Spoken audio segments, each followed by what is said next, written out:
Le réveil en douce.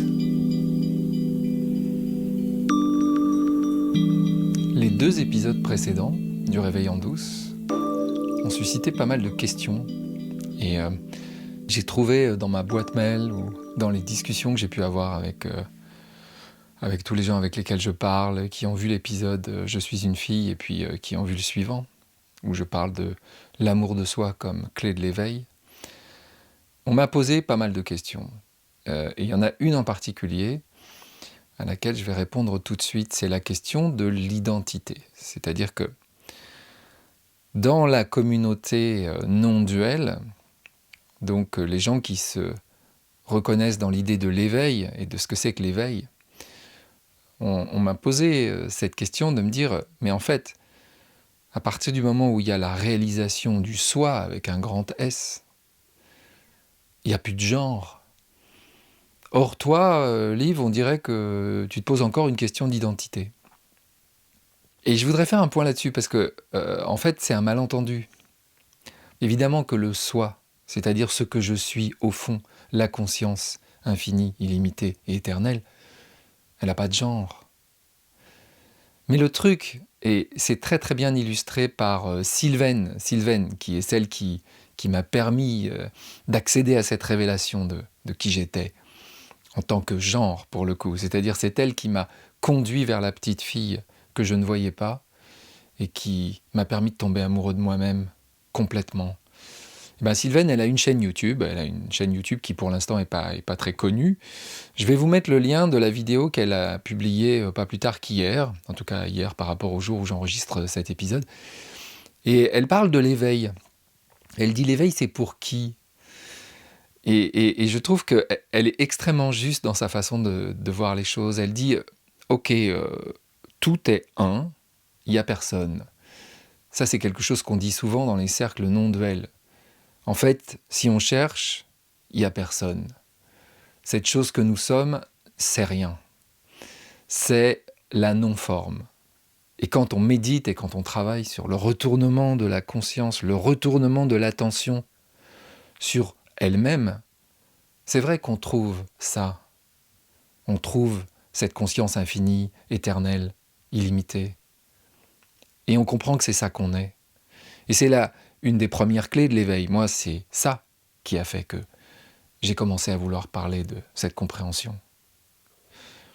Mais, pour voir ça, il faut en faire l'expérience. Et qui fait l'expérience de ça ? La chose, si on peut dire, qui fait l'expérience de ça, c'est la forme, c'est ça. C'est l'incarnation, c'est la localisation. Et c'est drôle parce que Sylvaine utilise exactement la même métaphore. Bon, c'est pas drôle, c'est simplement parce que elle est tellement simple. C'est la pièce de monnaie. C'est la pièce de monnaie avec son pile et son face. Nous sommes comme une pièce de monnaie, en fait. D'un côté, il y a ce que nous sommes en réalité, en profondeur, la conscience. Et de l'autre côté, il y a la localisation de la conscience. Et on ne peut pas dissocier les deux. C'est impossible. On est les deux choses. Le problème qui se posait à moi, ce n'était pas un problème de ne pas comprendre qui j'étais. J'avais vu qui j'étais. En vrai, en réalité. À la question « qui suis-je ?», je savais quoi répondre. Mais dans la vie quotidienne de ce système corps-esprit, dans la forme, dans la localisation, dans le petit moi limité que je suis aussi, puisque c'est le véhicule qui me permet d'accéder à ma vraie nature. C'est avec ça que je peux rentrer à la maison. Et peut-être c'est difficile à capter pour certains, mais avec ce véhicule-là, il fallait que je trouve une sorte d'accord parfait. Parce que j'avais encore un problème avec ce véhicule. Et ce n'est pas une question d'identité, c'est une question d'amour. C'est une question d'amour de soi. Pour m'aimer moi-même, il fallait que je voie que tout ce que j'avais vécu et traversé dans mon enfance, mon adolescence et même à l'âge adulte, c'était le parcours d'une petite fille dans un corps de garçon. Et ça n'est pas une question d'identité. Bien au contraire, ça me donne accès à toute la dimension du soi. Et toute la dimension du soi, c'est « je peux être qui je veux ». Donc encore une fois, je ne vais pas revendiquer l'identité féminine. Je suis une fille et je le sais, mais ça me suffit. J'ai pas besoin de l'opposer au monde entier, parce qu'au fond, je suis à la fois une fille et un garçon. Je suis tout. Je suis la totalité de ce que je veux être, de ce que je me sens être. Donc j'ai beaucoup aimé que Sylvaine, elle parle de ce côté indissociable entre la forme et la non-forme, entre l'unité qui n'a pas de forme et la manifestation, ce qu'on appelle la manifestation, ou la localisation, ou l'incarnation, c'est comme tu veux. Ces deux-là sont indissociables. L'un ne va pas sans l'autre. Et dans une vidéo récente que j'ai vue de Rupert Spira avec Donald Hoffman, donc le mystique avec le scientifique, et ces deux-là s'entendent très bien comme larron en foire, parce qu'ils ont la même compréhension de la dimension spirituelle. Hoffman demande à Rupert s'il a une idée sur la raison pour laquelle, il dit « Mais pourquoi est-ce que l'unité, pourquoi est-ce que oneness, en anglais, a besoin de se manifester ?»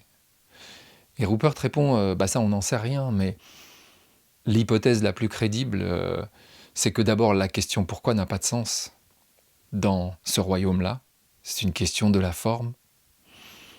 C'est une question de cette forme qui est conditionnée par sa chaîne de causalité et qui donc toujours se demande pourquoi est-ce que les choses adviennent.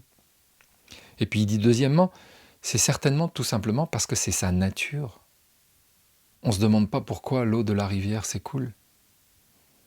Il est de la nature de l'eau de s'écouler. Tiens, je m'aperçois que pour la première fois, j'ai mis le micro dans le champ. Vous le voyez, voilà, bonjour. C'est l'incarnation du son, quoi. Donc je voulais surtout faire ce point aujourd'hui, et puis faire un clin d'œil à Sylvaine aussi. Et on reparlera de l'IFS, parce que je vous ai promis qu'on en parlerait la semaine prochaine, puisque il est sorti en français, ce livre, cette traduction de No Bad Parts de Richard Schwartz. Il est donc sorti sous le titre... je vous avoue que je le trouve assez terrible, ce titre français. Pourquoi nous sommes essentiellement bons ?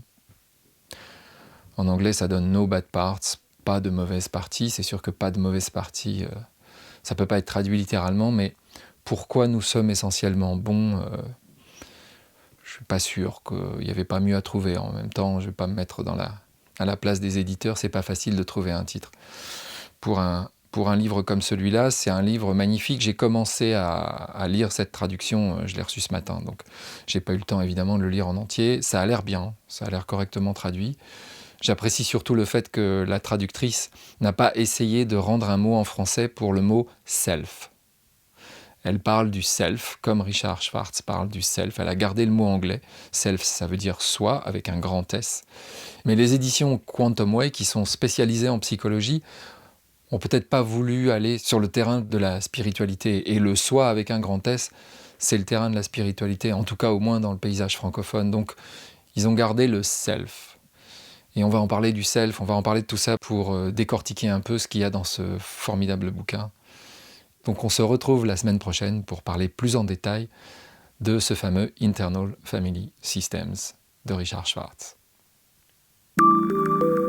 Jeudi 28 septembre, donc jeudi prochain à 18h, nouveau webinaire de la communauté francophone des Trois Principes. Cette fois, c'est moi qui l'anime avec Hervé Caron et on va parler du critique intérieur. Je pense que ça va être passionnant et on a envie d'entendre aussi vos questions, vos commentaires sur ce sujet du critique intérieur vu par le prisme des Trois Principes. Donc rendez-vous sur le lien Linktree qui est dans la description de cet épisode. Si vous voulez vous inscrire, on vous attend nombreux.